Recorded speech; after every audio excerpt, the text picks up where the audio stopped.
Bonjour, je m'appelle Sylvie Fréchette et je suis porte-parole du Réseau de l'action bénévole du Québec. Saviez-vous que près de 2 millions de Québécois et de Québécoises font du bénévolat? Ces gens passionnés se distinguent auprès de leur communauté pour plusieurs raisons. Que ce soit des personnes âgées qui pratiquent le bénévolat pour rencontrer des gens et demeurer actifs, ou des jeunes en quête de champs d'intérêt qui assistent les plus démunis pour acquérir de nouvelles expériences, ou encore de nouveaux arrivants qui offrent de leur temps leur permettant de découvrir leur nouveau pays d'accueil pour mieux s'intégrer. J'ai envie de vous faire découvrir 10 organismes à Montréal qui travaillent avec des bénévoles qui donnent et ne demandent rien en retour. Ceux qui prennent à cœur le bien-être des autres et posent des actions qui font tellement bien à ceux qui les reçoivent. Vous regardez Petits gestes, grands impacts.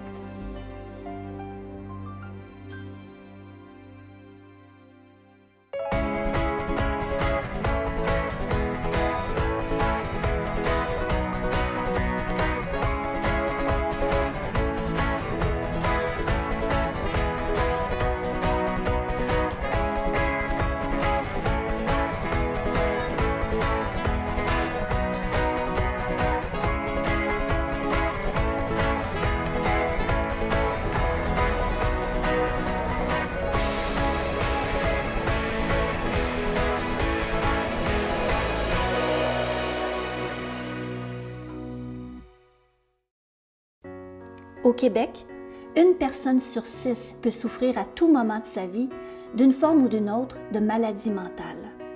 Pour certains, cette maladie peut être une période troublante de leur vie.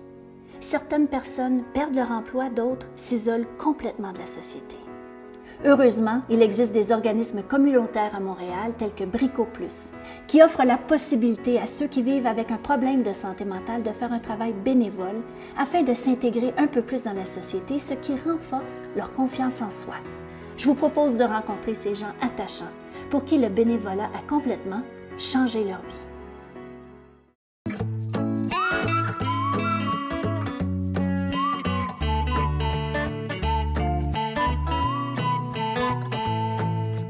My name is Sean Robb. I have paranoid schizophrenia. Just like somebody who has a heart condition, I have a condition of the mind which needs to be medicated and active in a place like here. Brico Plus, ça existe depuis environ 11 ans. Et maladies mentales qu'on a, c'est des maladies comme bipolaire ou dépression. Ça, c'est deux extrêmes, là. Dépression, c'est le minime, et le plus sévère, c'est un genre de bipolaire. Notre service qu'on offre, c'est une porte d'entrée pour avoir une réintégration sociale et économique. Je m'appelle Vincent Pontarelli.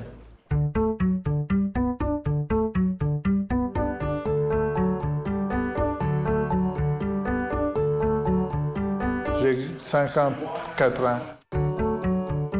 J'ai découvert que j'ai eu la schizophrénie des années 80. J'habitais tout seul avant, mais maintenant j'ai retourné avec mes parents. Si on prend nos médicaments, on peut fonctionner normalement. Mais si on ne les prend pas, peut-être c'est pas bon. Ce ne serait pas une bonne idée. Je m'appelle Véronique Morin. J'ai 25 ans. Je travaille, ça fait 5 ans. Ma déficience intellectuelle est légère. Ça s'appelle dysphasie sévère. Mais le mot sévère, je crois que c'est trop. Mais quand que ça s'est découvert, j'avais, je crois, 13 ans.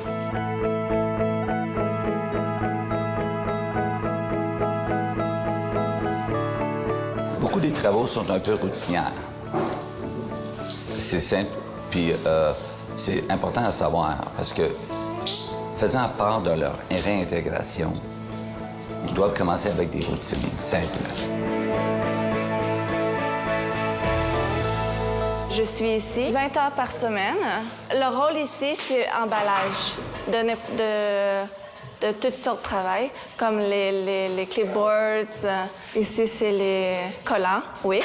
On en met 25 par sac.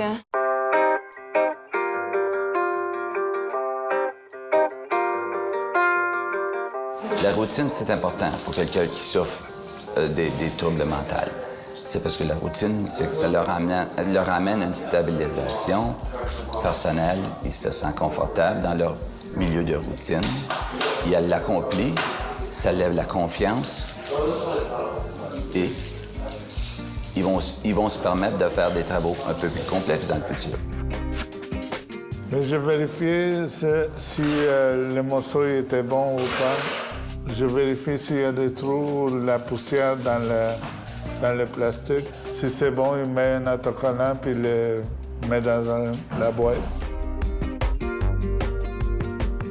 Et aussi, on a des routines un peu plus compliquées parce qu'on teste des produits.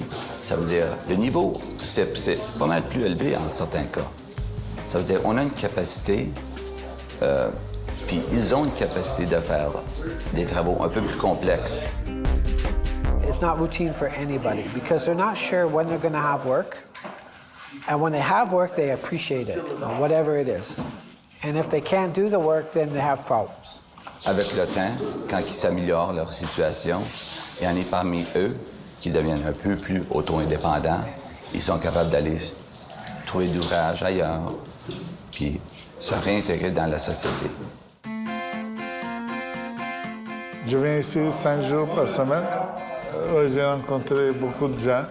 C'est de bon monde. Ça me fait passer le temps, puis ça me donne quelque chose à faire dans la journée.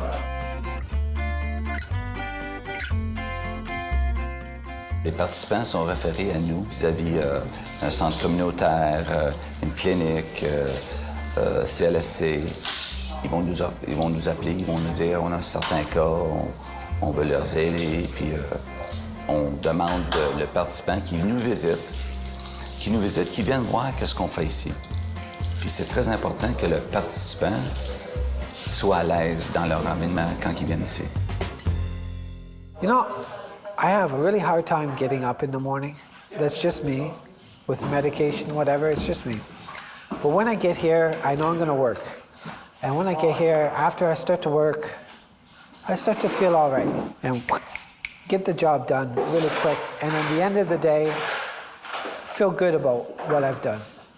Les participants sont rémunérés, mais la rémunération, c'est seulement symbolique.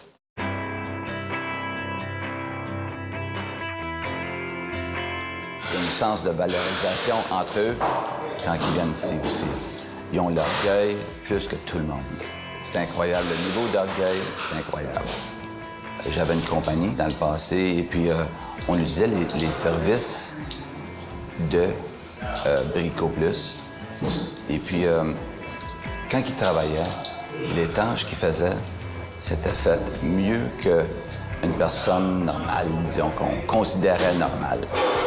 Okay? Parce qu'ils suivaient les instructions, ils savaient qu'il y avait une responsabilité, puis ils voulaient l'accomplir à 100 %.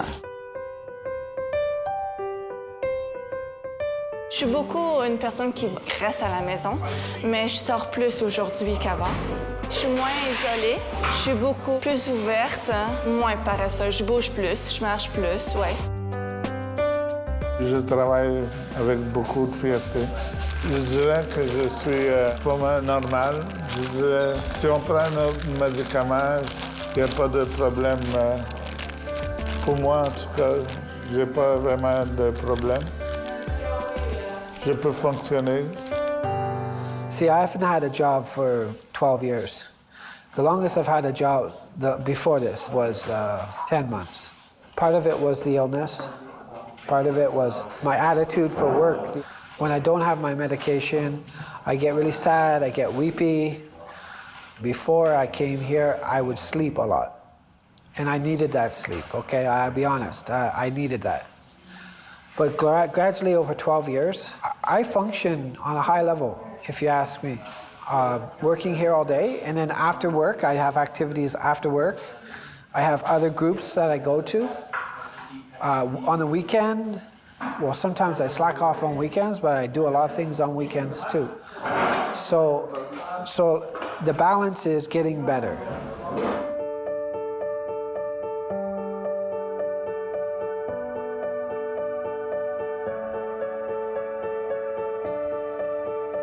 J'ai déjà essayé de trouver un travail qu'on pourrait dire normal, mais j'ai jamais été acceptée parce que, je parlais pas anglais. Souvent, je suis un petit peu à part. Ici, c'est mieux parce que je suis avec les autres. Et c'est comme une famille ici. Je me sens bien. Tu peux être toi-même. C'est pas un bénéfice qu'on reçoit, nous autres. C'est un bénéfice qui reçoit le participant. Nous autres, on a la paix de savoir qu'on a fait quelque chose de bon. Hein? Mais nos participants, ça change leur vie complètement.